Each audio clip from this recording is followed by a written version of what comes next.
warahmatullahi ta'ala wabarakatuh. Bismillah wa bihamdi wa sallallahu ala khairi abdi wa ba'du.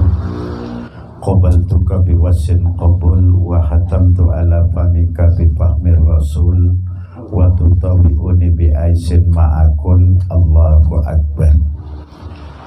Alhamdulillah, teriring sholawat dan salam teruntuk baginda kita Nabi besar Nabi Muhammad Nabi sallallahu alaihi wasallam. Mudah-mudahan hajat sohibul bait dan kita semua diijabah dan dikabulkan oleh Allah Subhanahu wa ta'ala. Pada kesempatan malam hari ini saya akan menyampaikan wasiat Rasulullah terhadap Mu'ad bin Jabal. Tentunya hanya satu wasiat yang akan kami sampaikan, yang sehubungan dengan terciptanya kita di dunia. Kita sama tahu ada keterangan dalam Al-Quran, wa ma khalaqtul jinna wal insa illa liya'budun. Wa ma khalaqtul jinna, dan aku tidak menciptakan jin, wal insa, dan manusia, kata Allah, illa liya'budun, agar jin dan manusia itu ibadah kepada Allah. Ibadah ini kalau kita kerucutkan semakin mengecil. Ibadah yang pokok, utama, dan sangat luar biasa manfaatnya bagi kita di dunia dan juga di akhirat, tiada lain adalah sholat. Nah, kalau kita sudah berbicara sholat, sholat ini adalah perkara yang luar biasa. Kita zakat 2000 kali tiap hari atau saat Ramadan, tapi kita tidak sholat, tidak ada nilainya yang namanya zakat. Kita haji ke Mekah 1 juta kali, tidak sholat, tidak ada nilainya yang namanya haji. Sehingga sholat menjadi luar biasa, menjadi sangat pokok bagi kehidupan agama. Karena apa? Kalau ibadah-ibadah lain, artinya amalia-amalia lain, yang penting nyambung kepada Rasulullah, itu sudah pas, sudah baik. Wiritan, dikir, tarekat, ini yang penting nyambung sanadnya kepada Rasulullah, muttasil, ini sudah luar biasa. Apapun amalia-amalia yang cukup nyambung kepada Rasulullah dari guru ke guru, ini sudah luar biasa. Tapi berbeda dengan sholat. Sholat kita tahu tidak cukup dengan Rasulullah, tapi Rasulullah dipanggil oleh Allah lewat langit yang ketujuh, lewat Sidratul Muntaha, lewat Mustawan. Malaikat Jibril tidak bisa mengawal Rasulullah untuk menerima sholat. Nah, inilah peranannya, kenapa sholat ini luar biasa. Nah, wasiat Rasulullah salah satunya kepada Mu'ad bin Jabal adalah berikut ini: wala tatrukanna sholatan maktubatan muta'ammidan fa inna man taraka sholatan maktubatan muta'ammidan faqad bari'at minhu timmatullah. Wala tatrukanna, dan janganlah sekali-kali engkau meninggalkan sholat maktubatan, sholat yang diwajibkan sehari semalam 5 kali, muta'ammidan, dengan sengaja. Kata Rasulullah, fa inna, maka sesungguhnya, man sopo wong, taraka, yang meninggalkan siapa orang, sholatan, pada sholat, maktubatan, muta'ammidan, sholat 5 waktu dengan sengaja, faqad bari'at minhu dimmatullah, maka sungguh keluar, lepas dari orang tersebut dimmatullah, jaminan Allah. Coba, kalau kita meninggalkan sholat sekali, lepas dari jaminan Allah. Kalau sudah kita tidak dijamin oleh Allah, mau jadi apa terserah, mau mati terserah, mau tabrak mobil terserah, mau jatuh ke jurang terserah. Ini sudah sholat 1 kali. Misalnya subuh sholat, duhur tidak sholat. Di saat duhur ini sudah tidak ada jaminan Allah. Terserah mau pilih Tuhan yang mana kalau sudah Allah tidak menjamin. Ini pentingnya sholat. Ya saya nggak sholat memang, tapi saya ngoda. Orang yang mengumpulkan dua sholat tanpa udzur, faqad atababan min abwabil kabair, maka dia sungguh telah mendatangi satu pintu dari pintu-pintu dosa besar. Ngodok aja sudah dosa besar. Nah ini. Lalu kenapa kok beratnya sholat macam itu? Ini supaya betul-betul kita jadikan renungan dalam pribadi. Karena ujungnya kita ini semua pasti mati. Kaya mati, miskin mati, punya pangkat mati, tampan mati, jelek juga mati. Ini ending dari kehidupan kita.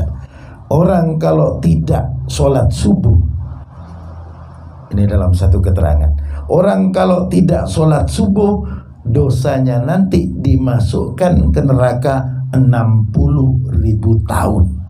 Nggak sholat subuh top. Satu sholat subuh. Orang kalau tidak sholat subuh, sekali lagi saya katakan, akan dimasukkan ke neraka selama 60.000 tahun. Kalau tidak sholat subuh. Karena banyak orang melean tapi subuhnya kesiangan.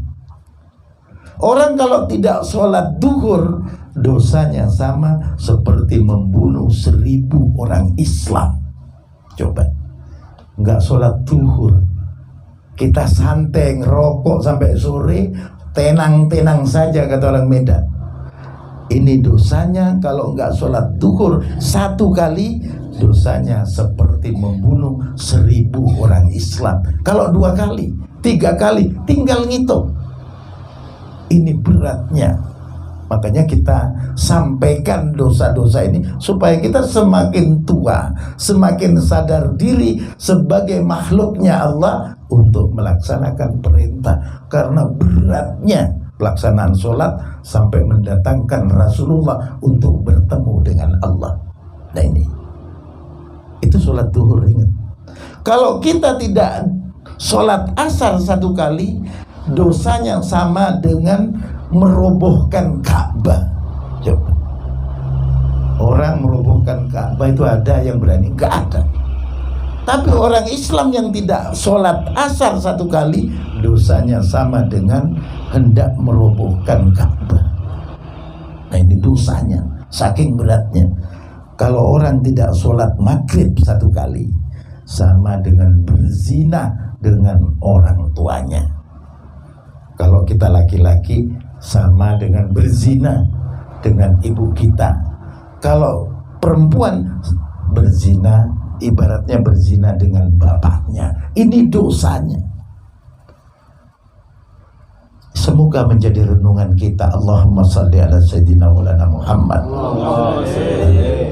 Dan sholat isya juga, kalau kita tidak sholat isya, tidak ada ridho Allah, makan tidak diridhoi Allah. Kalau kita tidak sholat isya sekali, di saat isya kita makan tidak diridhoi Allah, tidur kita tidak diridhoi Allah, semua yang kita lakukan tidak diridhoi Allah. Ini beratnya sholat. Kalau kita renungkan satu persatu, sholat ini sangat berat. Makanya pertanyaan-pertanyaan di akhirat yang pertama adalah sholat. Kalau sudah sholatnya melenceng, biar hajinya 10 kali out. Kalau sholatnya sudah melenceng, biar zakatnya 1M out. Karena apa? Sholat ini adalah kunci, sholat ini adalah kepalanya ibadah. Sering saya katakan begitu. Orang gak punya tangan bisa hidup, gak punya telinga bisa hidup, gak punya kaki, banyak yang hidup. Tapi kalau orang sudah tidak punya kepala, mustahil akan hidup. Nah, kepalanya ibadah adalah sholat. Semua ibadah-ibadah amal kita, ibarat tangan, ibarat kaki, tapi sholat adalah kepala.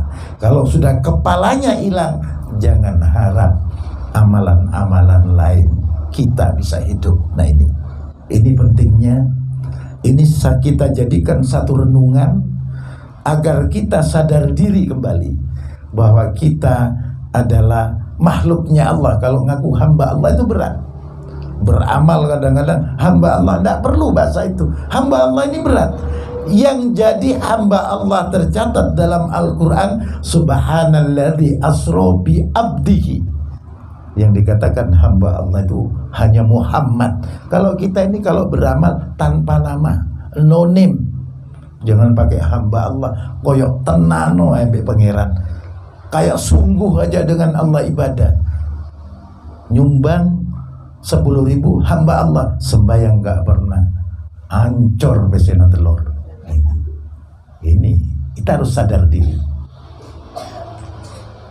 Dengan renungan macam ini, tentunya kesadaran kita sekarang masing-masing individu, masing-masing personal ini untuk sadar diri dan ngoreksi diri.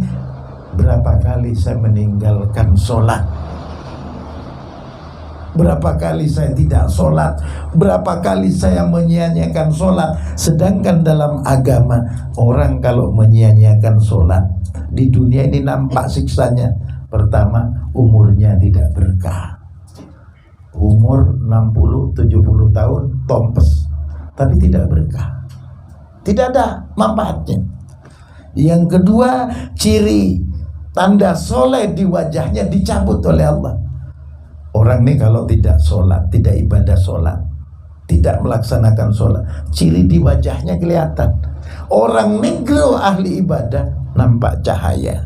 Tapi kalau kita biar putih, glowing kata bahasa sekarang, tapi tidak sholat, tidak nampak, tetap tidak ada cahaya. Ini tanda. Nah kemudian yang ketiga, orang yang menyia-nyiakan sholat, amalnya tidak dapat pahala, sia-sia. Karena sholat ini kunci. Kemudian doanya tidak diangkat ke langit. Makanya kalau kita berdoa, ya Allah, sampai nangis, keluar air mata paku misalnya, tapi tidak sholat, malaikat hanya ngelihat, oh dul, tidak diterima. Kemudian orang yang menyia-nyiakan sholat dibenci oleh makhluknya Allah. Malaikat benci. Makanya kalau ada kita lewat digonggongi anjing, itu jangan salahkan anjingnya. Mungkin kita perintah Allah. Makanya kan ada pepatah, sering saya katakan, bahwa rezeki itu Allah yang ngatur. Itu pasti. Tapi kenapa kok kita susah? Kenapa kok kita hutang semakin banyak? Kenapa kok kita bingung dalam kehidupan? Katanya rezeki Allah yang ngatur. Jawabannya singkat, karena kita tidak mau diatur Allah. Itu jawabannya. Rezeki memang Allah yang ngatur, tapi satu sisi kita tidak mau diatur oleh Allah. Nyari rezeki dari pagi sampai malam, tapi tidak sholat. Nah ini kan tidak mau diatur oleh Allah. Inilah bahayanya. Makanya dengan renungan macam ini, kita sadar kembali bahwa ibadah yang pokok, yang menjadi jaminan kita di dunia dan akhirat adalah sholat. Kenapa saya katakan macam ini? Hendak dibawa kemana jamaah saya nanti? Jadi memimpin begini ini juga berat. Yang penting kata Rasulullah, balighu anni walau ayat. Sampaikan dari saya walaupun satu ayat. Mudah-mudahan harapan saya mulai malam ini, detik ini, kesadaran kita menjadi ditingkatkan kembali. Dan menjelang tahun baru Hijriah ini, 1 Muharram, marilah kita perbarui hidup kita. Yang tadinya tidak sholat, yang tadinya menyia-nyiakan sholat, yang tadinya sholat gak sholat belas, kita mulai. Bismillah. Kita niat yang mulia, bahwa apapun yang kita lakukan tetap ada Allah. Dan Allah inilah yang akan ngatur rezeki kita. Tapi kita juga harus bisa diatur oleh Allah. Terima kasih. Wabillahi taufiq wal hidayah. Wassalamualaikum warahmatullahi wabarakatuh.